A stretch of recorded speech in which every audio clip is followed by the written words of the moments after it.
Welcome to the class. मैं Monu. Last class में हम लोगों की बात हुई थी मल्टीप्लायर प्रोसेस पे। मल्टीप्लायर हम लोग खत्म कर चुके हैं। तो एग्रीगेट डिमांड, एग्रीगेट सप्लाई और मल्टीप्लायर, ये दो टॉपिक हम कर चुके हैं। एक टॉपिक हमारा बचा हुआ है एक्सेस डिमांड और डीविएशन डिमांड। लेकिन आज के वीडियो में जो मैं आपको करवाने जा रहा हूँ वो basically aggregate demand, aggregate supply और मल्टीप्लायर से रिलेटेड न्यूमेरिकल्स है। मैंने आपको लास्ट क्लास में प्रॉमिस किया था कि भाई एक वीडियो में सारे न्यूमेरिकल्स को लेकर के बनाऊंगा। तो आज का वीडियो जो है मेरा that will be entirely related to the numericals of this chapter. ठीक है, काफ़ी इंपॉर्टेंट वीडियो है, काफ़ी इंपॉर्टेंट चैप्टर है ये। तकरीबन 7-8 मार्क्स का ये चैप्टर आता है। तो कभी क्या होता है कि जब न्यूमेरिकल बेस्ड पेपर आता है तो इसमें से अच्छे खासे क्वेश्चन आएंगे और बहुत इजी चैप्टर है, बड़े आसानी से आप इसको तैयार कर सकते हैं। तो एंटायरली इस वीडियो को पूरा देखें। सबसे बड़ी बात ये मैं आपको वापस बोलता हूँ कि जो भी वीडियो देखें आप पूरा देखें ताकि आप कंसेप्ट को समझ पाए। ठीक है, तो जब आप पूरा वीडियो देखेंगे तो आप कंसेप्ट को समझ पाएंगे और फिर उससे रिलेटेड न्यूमेरिकल्स कर पाएंगे, उससे रिलेटेड क्वेश्चंस कर पाएंगे। तो चलिए आज का अपना वीडियो स्टार्ट करते हैं हम लोग, और हम लोग स्टार्ट करते हैं न्यूमेरिकल्स इस चैप्टर से। ठीक है, देखिए पहला न्यूमेरिकल जो आता है इस चैप्टर से रिलेटेड वो प्रोपेंसिटी से रिलेटेड आता है। एपीसी, एमपीसी, एपीएस और एमपीएस। इस तरह के न्यूमेरिकल में आपको दिया क्या क्या जाएगा। जैसे फर्स्ट न्यूमेरिकल मैं ले रहा हूँ, इसके अंदर इनकम और कंजम्पशन दो चीजें आपको दी हुई है। मैंने कहा सपोज मेरी इनकम है 0, 100 है, 200 है, 300 है, 400, ये मेरी इनकम थी। ठीक है, अब ये मेरा कंजम्पशन लेवल है 80, 160, 240, 320 और 4। ये इतनी इंफॉर्मेशन आपको एग्जामिनर प्रोवाइड करेगा। अब आपसे वो पूछेगा क्या क्या, देखिए अब आपसे वो पूछेगा, सबसे पहले आपसे पूछ सकता है APC, that is average propensity to consume, पहली चीज। और दूसरी चीज आपसे पूछी जा सकती है MPC, that is marginal propensity to consume. तीसरी चीज वो आपसे पूछेगा APS, that is average propensity to save.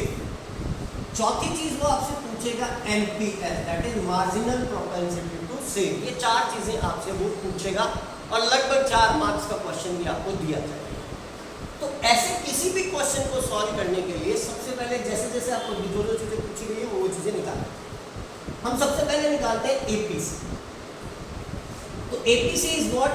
C upon Y, consumption divided by income, that is your average propensity to consume. तो 80 upon 0 not data, ठीक है। 160 upon 100 that will be 1.6. Then 1.2, 240 upon 200 1.2. अब यहाँ करें 1.06, that is APC 320 divided by 300, और फिर हमने किया 400 divided by 400 that will be 1। ठीक है, तो ये हमारे पास क्या आ गई APC, that is average propensity to consume। यहाँ तक ठीक है। अब इसके बाद अगली चीज हमने निकालनी है एमपीसी। एमपीसी क्या होती है? Delta C upon delta Y, change in consumption divided by change in income, that is MPC. अब देखिए स्टार्टिंग में सारी चीजें 0 लेवल पर नॉट डिफाइन होंगी। क्यों होंगी? क्योंकि एपीसी एमपीसी को डिफाइन करना आपके लिए पॉसिबल नहीं है 0 लेवल ऑफ इनकम। अब हम चलते हैं एमपीसी पर। तो चेंज इन कंजम्पशन कितना है? 160 माइनस 80 दैट इज 80, और चेंज इन इनकम कितना है? 100 minus 0 100, 80 upon 100 that will be 0.8। ठीक है, अब हम आते हैं अगली चीज पे। 240 minus 160 again 80, 200 minus 100 again it will be 0.8। Then इसके बाद अगेन 80 अगेन 100 अगेन 0.8 अगेन, क्योंकि 400 में से 320 माइनस करोगे तो भी दूसरी चीज निकलेगी। अब आपको निकालनी है एपीएस और एमपीएस। देखिए दो तरीके हैं, या तो y में से कंजम्पशन को माइनस करके सेविंग निकाल लीजिए, एक तरीका हो सकता है, और फिर s अपॉन y और delta s upon delta y से हम एपीएस और एमपीएस डिराइव करेंगे। सिंपलेस्ट में क्या है, आपको मैंने एक चीज समझाई थी, ध्यान हो तो कि APC plus APS equals to 1 होता है। तो we can write 1 minus APC, 1 minus APC is equal to APS. ठीक है, तो अगर मैं 1 में से एपीसी को माइनस कर दूंगा तो मेरे पास एपीएस आ जाएगी। तो अपन माइनस कर देते हैं इसको, 1 minus 1.6 that will B minus 0.6,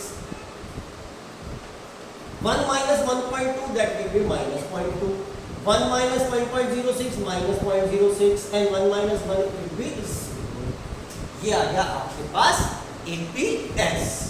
इसी तरीके से मैंने आपको बताया था कि MPC plus MPS equal to 1 होता है, तो we can write 1 minus MPC is equals to MPS। तो हमने MPC कैलकुलेट कर रखी है, तो अगर हम इसको 1 में से माइनस कर देंगे तो हम MPS निकाल सकते हैं।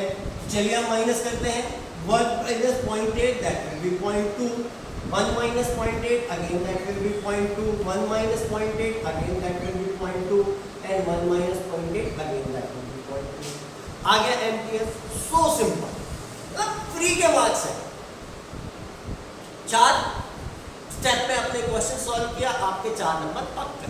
ठीक है, तो फर्स्ट टाइप का सवाल होता है जिसके अंदर आपको इनकम और कंजम्पशन दोनों चीजें दी हुई होंगी और आपसे एपीसी, एमपीसी, एपीएस और एमपीएस चारों चीजें पूछ ली जाएगी। ये हमारा पहला क्वेश्चन है। ठीक है, अब हम चलते हैं अगले क्वेश्चन पे।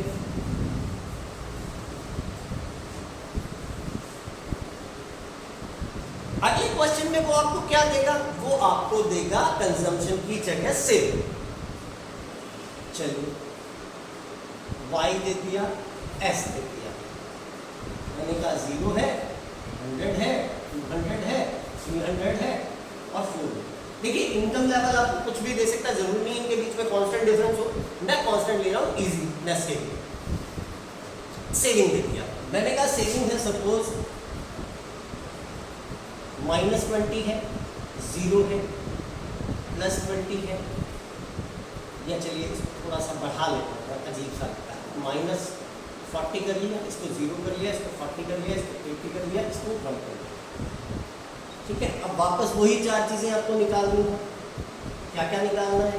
सबसे पहले आपको निकालना एपीएस, दूसरा एमपीएस, तीसरा एपीसी, चौथा एमपीसी। ठीक है, अब उसने क्या किया? कंजम्पशन की जगह आपको सेविंग दे दी। तो अब आप क्या करने वाले हैं?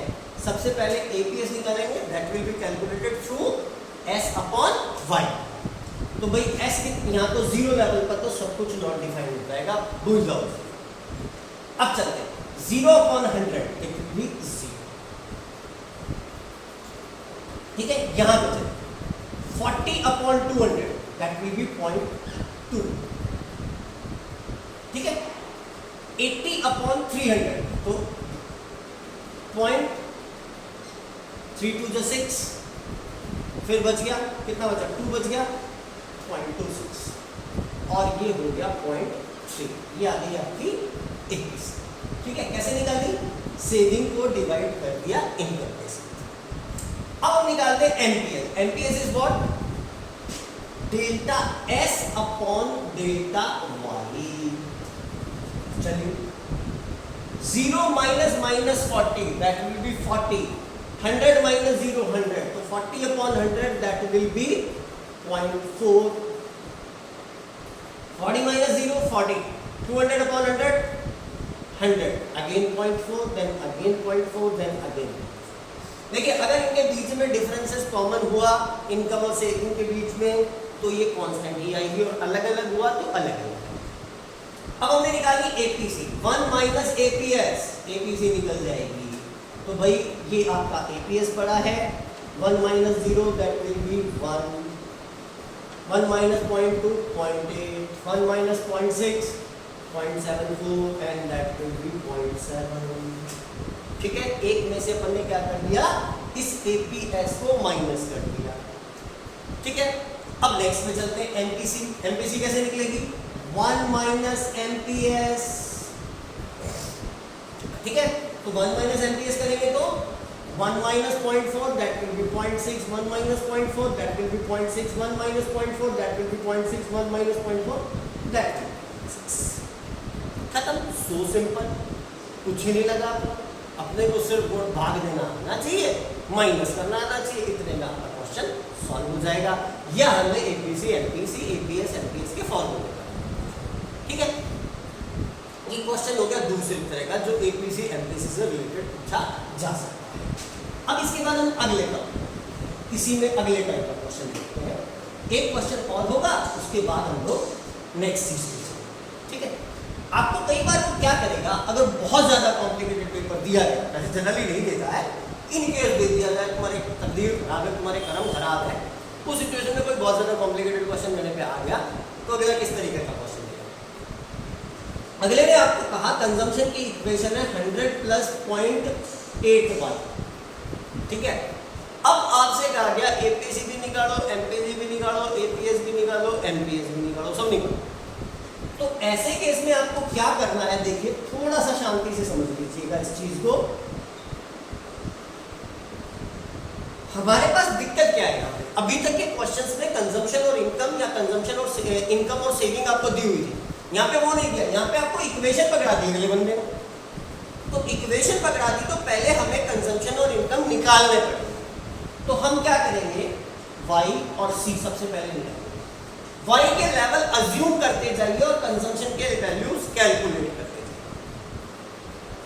जाइए। मैंने y की वैल्यू 0 अज्यूम की, तो 0 है इंटू 0.8 कितना हो गया 0, और उसमें जोड़ दिया 100, तो 0 प्लस 100 कितना हो गया 100। इसके बाद हम मैंने वैल्यू रखी 100, तो भाई 100 इंटू 0.8 कितना हो जाएगा 80, 80 प्लस 100 दैट विल बी 180। खत्म हो गई बात। उसके बाद एक वैल्यू रखो 200, तो 200 into 0.8 160, 160 plus 100 is equal to 260, ठीक है। चलिए एक वैल्यू और रख लेते हैं, फिर अपन अपना क्वेश्चन सॉल्व करते हैं, फिर अपन सारी चीजें निकालते हैं। 300 वैल्यू रखी, तो 300 इंटू 0.8 ये हो गया 240, 240 प्लस 100 दैट विल बी 340। खत्म। अब आपके पास y और c दोनों आ गए। अब पहले वाला सवाल और ये वाला सवाल सेम है, एपीसी एपीएस एमपीसी एमपीएस। चलिए 100/0 नॉट डिफाइंड, 180/100 1.8, 260/200 1.3, 340/300 1.13, ठीक है। ये आ गया तुम्हारे पास एपीसी। अब एपीएस कैसे निकलता है, ये निकला हमारा c/y से, ये निकला 1 माइनस एपीसी। तो भाई एक में से एपीसी को माइनस करो 0 नॉट डिफाइंड, ये क्या आ गया 1 माइनस 1.8 माइनस का 0.8, 1 माइनस 1.3 माइनस का 0.3, 1 माइनस 1.3 माइनस का 0.13, ठीक है, कितना आया 0.13। अब एमटीसी देखो, एमटीसी कैलकुलेट करने मत बैठ जाना ऐसे क्वेश्चन में। आपको इक्वेशन ये रखी है c equal to C bar plus B Y, B जो होता है ये b है, b क्या होता है एमटीसी होता है, ठीक है। तो भाई सीधी वैल्यू रख दो 0.8 0.8 और 0.8, खत्म हो गई बात। अब इसके बाद अपन क्या करेंगे, एमपीएस निकाल लेंगे। कैसे निकाल लेंगे, 1 माइनस एमपीसी, तो भाई ये आ गया डैश, ये आ गया 0.2, ये भी आ गया 0.2 और ये भी आ गया 0.2, that ends your numerical value. आगे बात समझ में, बहुत सिंपल सा काम है, फ्री के नंबर है, थोड़ा सा कॉन्फिडेंस अपने आप पे रखो, हमारा सवाल गलत नहीं होगा, इजी वे में सही कर जाओगे।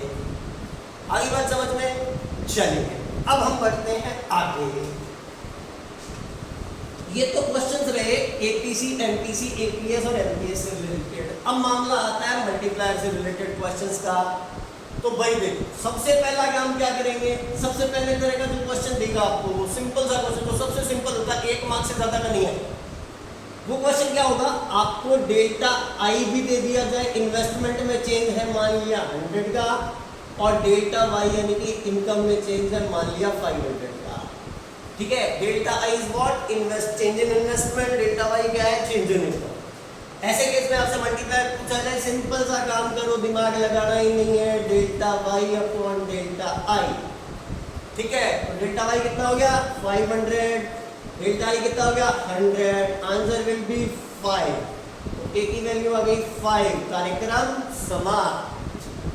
ठीक है, सिंपल सा काम, change in income divided by change in investment, that's it. तो 500 का मेरा चेंज इन इनकम, 100 का मेरा change in investment, 500 divided by 100, answer आ गया 5। बोलो बजरंगबली की जय। चलिए आगे चलते हैं, सेकंड टाइप का क्वेश्चन जिसमें आपको या तो एमपीसी देगा या एमपीएस देगा। मैं दोनों एक साथ ले रहा हूं। एमपीसी मुझे दे रखी है, दो क्वेश्चन ले रहा हूं। एमपीसी 0.8 है, एमपीएस मान लिया मुझे 0.4 दिया हुआ है। ये दोनों क्वेश्चन मैं एक साथ सॉल्व करूंगा, दो क्वेश्चन है, अलग अलग क्वेश्चन है। ठीक है, पहला क्वेश्चन ये एमपीसी, के का फॉर्मूला लगाओ सीधा सीधा, क्या है 1/1 माइनस एमपीसी। ठीक है, तो k इक्वल टू 1/1 माइनस 0.8, तो इट विल बी 1/0.2। ठीक है, and then k will be equal to 10/2, k equal to 5, कार्यक्रम समाप्त। ठीक है, अब दूसरे पे आओ, ये पहला टाइप का क्वेश्चन है। अब दूसरे क्वेश्चन को समझते हैं। एमपीएस दे रखा है, फॉर्मूला क्या है 1/MPS। ठीक है, तो 1/MPS है तो भाई सीधा वैल्यू रखो 1/0.4, तो k equal to 10/4, then k equal to 2.5, कार्यक्रम समाप्त। ठीक है, हो गया, जय श्री राम। चल, ये दूसरे टाइप का क्वेश्चन है, समझ आ गया? बहुत अच्छे से, बहुत सिंपल सवाल है। बताओ इतने से लाइन लिखने के अगर 4 नंबर मिल रहे हैं, क्या बोले भाई? वो कटगा जुगाड़ है, राम नाम की लूट है, लूट सके तो लूटे जाओ। ठीक है, चल अब आगे चलते हैं। ये सेकंड टाइप का क्वेश्चन आएगा आपके एग्जाम में, इस तरह का क्वेश्चन आ सकता है। नेक्स्ट बात करते हैं।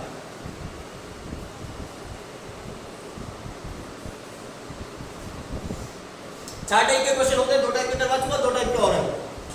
थर्ड टाइप का क्वेश्चन आपको दो में से एक चीज देगा। मैंने कहा डेल्टा आई यानी कि इन्वेस्टमेंट में चेंज दे रखा है आपको 500 रुपीज का, और एमपीसी की वैल्यू दे रखी है मान लिया 0.8 दे रखी है। आपसे कहा गया चेंज इन इन्वेस्टमेंट निकालो। इसकी जगह अगर डेल्टा आई देगा तो डेल्टा वाई पूछ लिया जाएगा। प्रोसीजर दोनों एक ही रहेंगे। आपको करना क्या है, फॉर्मूला लगाइए, delta Y upon delta I equal to 1/1 minus MPC. मैंने आपको बताया के बराबर क्या होता है delta Y upon delta I, और delta Y upon delta I की फॉर्मूला क्या है 1/1 माइनस एमपीसी। चलिए डेल्टा वाई की वैल्यू कितनी है कैलकुलेट करनी है। डेल्टा आई कितना है 500 है। ठीक है, इक्वल टू 1/1 माइनस 0.8, तो delta Y upon 500 equal to 1/0.2। इसको क्रॉस मल्टीप्लाई करके ऊपर ले जाओ तो डेल्टा वाई इक्वल टू 500/0.2। ठीक है, तो इसको हटाने के लिए 0 लगा दिया तो delta Y will be equal to 2500।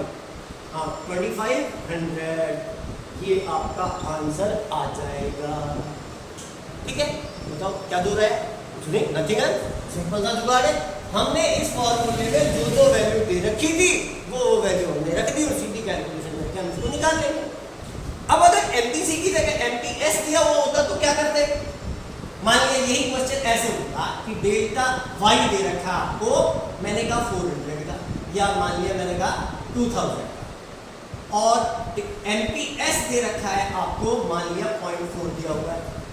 ठीक है, तो ऐसे सूरत में आप क्या करोगे, delta Y upon delta I बराबर 1/MPS, वैल्यू रख दो जो जो दे रखी है। तो डेल्टा वाई दे रखा है 2000, डेल्टा आई हमें कैलकुलेट करना है 1/0.4, क्रॉस मल्टीप्लाई कर लो तो delta I equal to 2000 multiplied by 0.4, तो the answer will be delta I equal to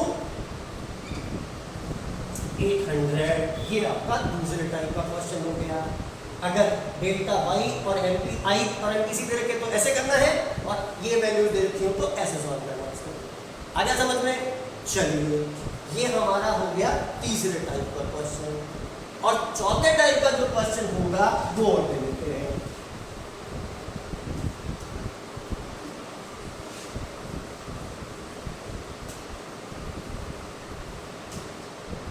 last type का क्वेश्चन जिसमें आपको क्या करेगा वो आपको डेल्टा आई भी देगा। मैंने कहा सपोज डेल्टा आई है 200 रुपीज, ठीक है, डेल्टा वाई है आपका मान लिया 800 रुपीज। आपसे कहा गया एमपीसी या एमपीएस कैलकुलेट करो। आपको करना क्या है, delta Y upon delta I बराबर 1/1 माइनस एमपीसी। अगर एमपीएस पूछे तो 1/n एमपीएस लगा देना, बात इतनी सी है। या इसको लगा करके लास्ट में जो आंसर आए उसको 1 में से माइनस कर देना। अभी मुझे एमपीसी कैलकुलेट करनी है तो मैं वैल्यूज रखता जाऊंगा 800/200 equal to 1/1 minus MPC. MPC क्योंकि मुझे कैलकुलेट करनी है तो भाई ये हो गया 4 equal to 1/1 minus MPC. Cross multiply करूं 4 माइनस 4 एमपीसी इक्वल टू 1, तो 4 माइनस 1 इक्वल टू 4 एमपीसी, तो 3 equal to 4 MPC and MPC equal to 3/4 और you can write MPC equal to 0.75. That's it. यह क्वेश्चन सॉल्व। ठीक है, एक बहुत simple से क्वेश्चंस हैं जिनके थ्रू आप इजीली मार्क्स ला सकते हो। ठीक है, आगे बात समझ में। तो ये न्यूमेरिकल्स हैं जो आपके एग्जाम्स में आपसे पूछे जा सकते हैं। ठीक है, मैंने जितने भी क्वेश्चंस करवाए हैं आपको मोटा मोटी तो कभी ना कभी इस टाइप के क्वेश्चंस कभी ना कभी आपसे एग्जाम में पूछे गए हैं। ठीक है, तो इन क्वेश्चंस को आप बहुत आराम से कर लीजिए। जो भी दिक्कत हो आप पर्सनली मेरे से कांटेक्ट कर सकते हैं, मेरा नंबर आपके पास है, आप मेरे नंबर पे कॉल कीजिए, जो भी दिक्कत हो वो पूछिए और अपनी स्टडी को बदस्तूर जारी रखिए। ठीक है, अभी ये मामला लंबा चलेगा, कुछ नहीं कह सकते, कोविड का विदा होगा, इसलिए ऑनलाइन स्टडी की आदत डाल लीजिए। ठीक है, मुझे आदत पड़ गई, आपको भी पड़ जाएगी। ठीक है, हाँ, अगर कोई दिक्कत आती है तो अपना एक ही स्लोगन है, मैं हूं ना। Thank you.